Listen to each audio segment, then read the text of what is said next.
Hello everyone and welcome to our channel Nilesh Education।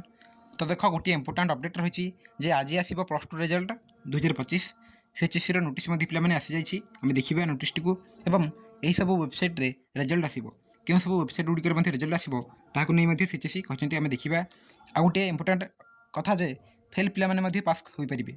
जो मैंने एथर जब फेल होती तो से पास करेंगे केमी कौन पास करेंगे ताम आलोचना करवा तो आम देखा ऑफिशियल नोटिस को सीएचएससी देख ऑफिशियल नोटिस रही उच्च माध्यमिक शिक्षा परिषद ओडिशा भुवनेश्वर राइट। तो सीएचएससी ओडिशा ऑफिशियल नोटिस बाहरी प्रेस विज्ञप्ति रही तो ये देख लिखा जाए चलित वर्ष उच्च माध्यमिक शिक्षा परिषद आनुकूल्य अनुष्ठित होता युक्त 2 वार्षिक परीक्षा कला विज्ञान वाणिज्य और धंदामूलक शिक्षा जहाँकि आर्ट्स साइंस कमर्स और भोकेशनाल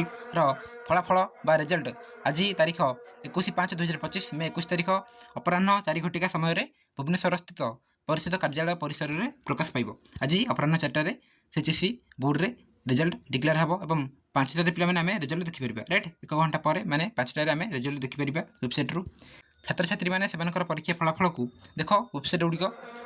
प्रथम तो रही results.odisha.gov.in कि results.digilokar.gov.in ता सहित ओडिशा रिजल्ट्स आम देखिपर निज रिजल्ट वेबसाइट मध्यम घोषणार 1 घंटा पर जानीपर तो 5टार आसीज रिजल्ट उपलब्ध हो उच्च माध्यमिक विद्यालय अध्यक्ष व अध्यक्षा परीक्षा फलाफल घोषणार 1 घंटा पर साम्स ई स्पेस रु से उच्च माध्यमिक विद्यालय टाब्लेसन रेजिस्टर पाइपर जहाँकि पिलामानकर 2025 मसीहा तत्काल परीक्षा इंस्टाट examination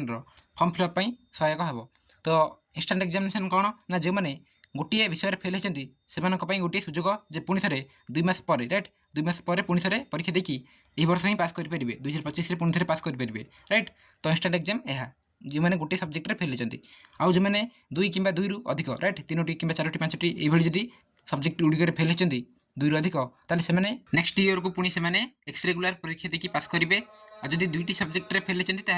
compartment exam next year को देखिए पास करेंगे। इंस्टाट एग्जाम केवल गोटे विषय राइट गोटे विषय जब फेल रही इंस्टाट परीक्षा देखिए यही वर्ष पास करेंगे।